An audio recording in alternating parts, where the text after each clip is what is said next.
Assalamualaikum warahmatullahi wabarakatuh. Cerpen karya Mustaqim Cirebon kali ini berjudul Jenggotku. Boleh dibilang cerpen ini terinspirasi oleh pengalamanku sendiri.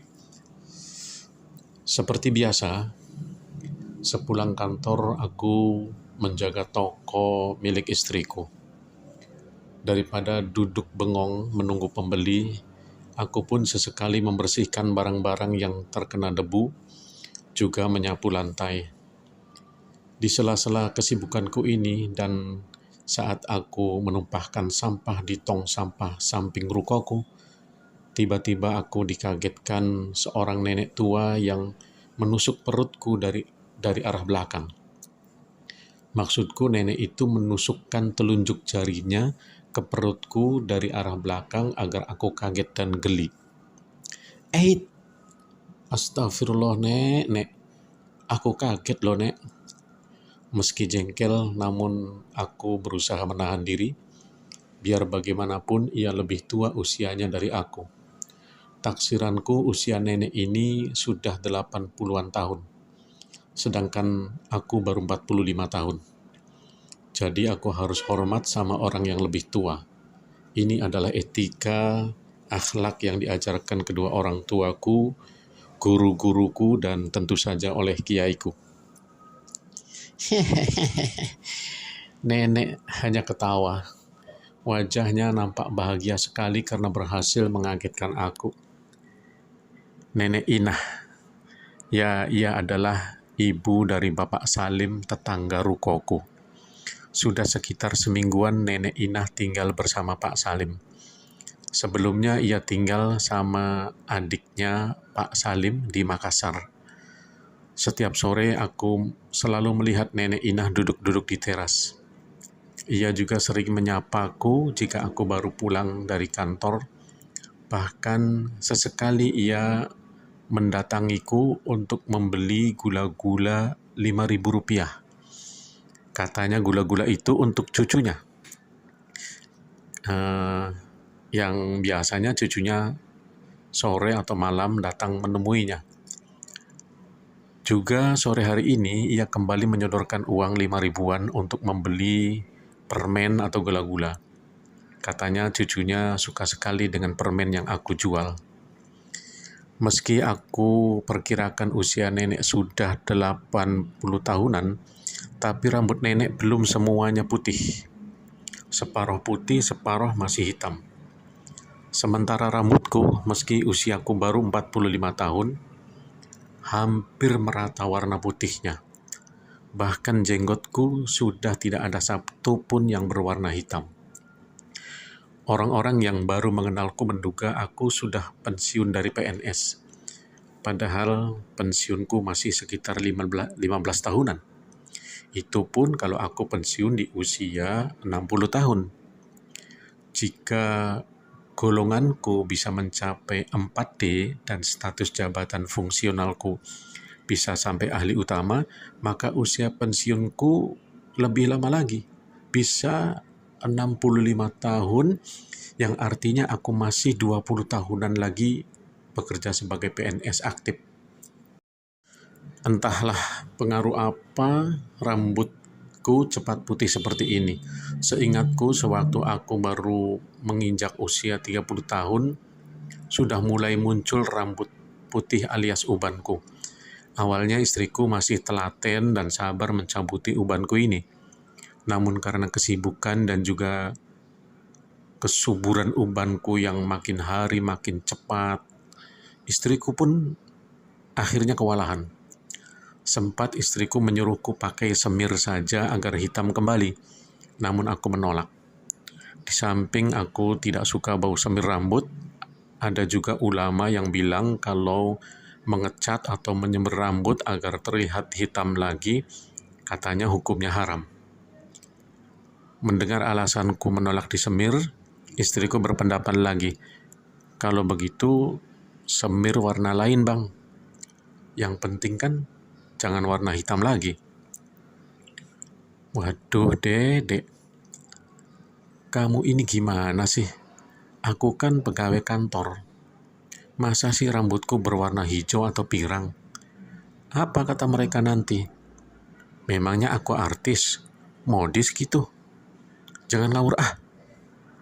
Wajah istriku nampak kecewa. Tapi aku kembali yakinkan. Begini dek, menurutmu apa bedanya jika rambutku berwarna hijau, kuning, merah, pirang, pink, biru, atau warna lainnya selain hitam dengan rambutku yang asli berwarna putih seperti ini? Ayo, apa bedanya? Jadi menurutku, daripada aku berambut pink atau hijau atau lainnya, namun palsu, aku sih merasa nyaman biar rambutku begini saja, warna putih tapi asli. Tidak akan luntur, tidak repot-repot nyemir lagi.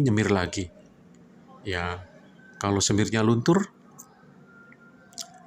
terus menurutmu berapa persen sih manusia di dunia ini yang senang warna hijau, warna kuning, merah, pink, dan berapa persen juga yang senang warna putih? Pasti kamu tidak tahu toh? Jangan-jangan justru warna putih lebih disukai manusia penghuni dunia ini. Sudah deh, Mami, terima saja kondisiku yang seperti ini.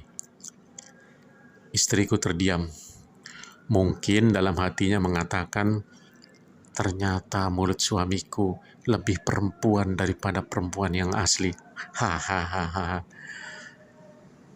Ya sudahlah, terserah abang aja. Istriku mulai melunak.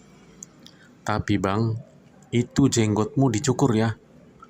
Ia minta yang lain. Aku garuk-garuk kepalaku sambil cari alasan. Waduh, pindah lagi ke jenggot nih Mami.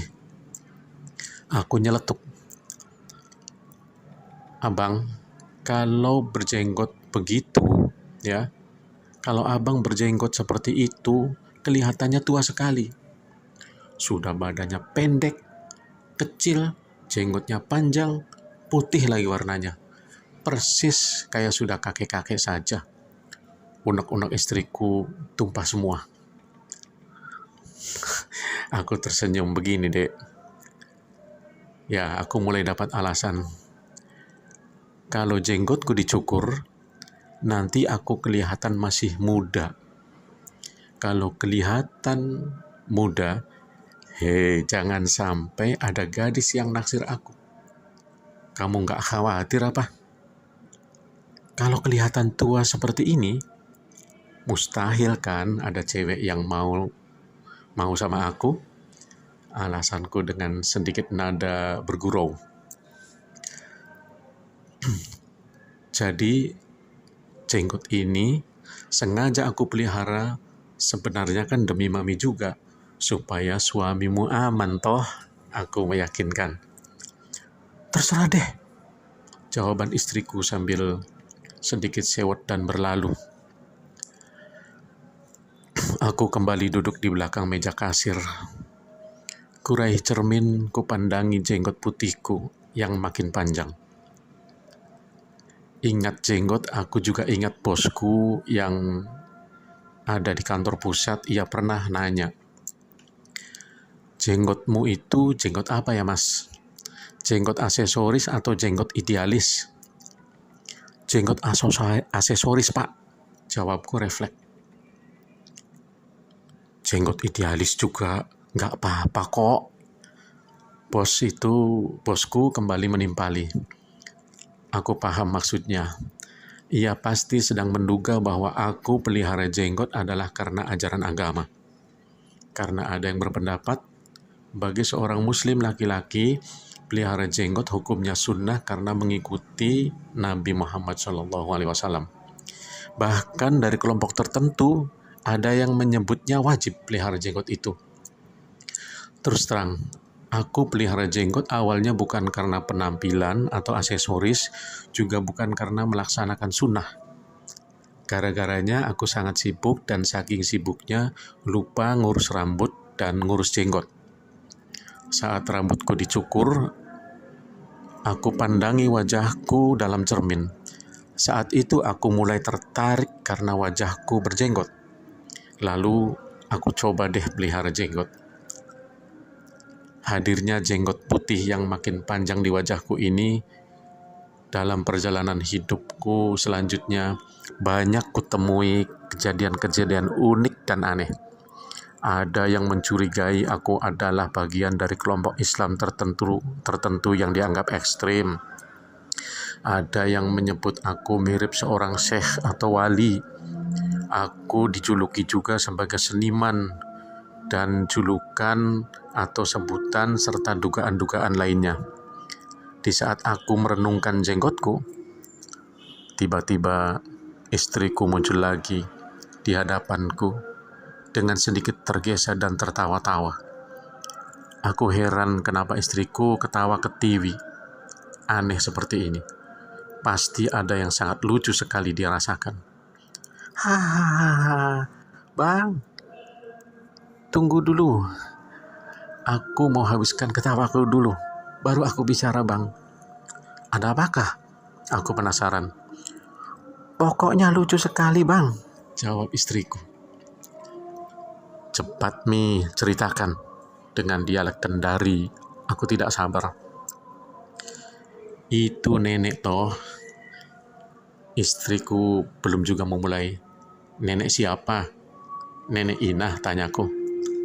Iya, Nenek Inah di sebelah ruko kita, yang mamanya Pak Salim itu. Kenapa memangnya dia? Aku terpancing penasaran. Nenek Inah mengira abang bukan suamiku. Terus, aku tidak sabar. Nenek Inah mengira abang adalah bapakku, orang tuaku. Hahaha. Tawa istriku pecah lagi. Aku pun ikut terbahak-bahak.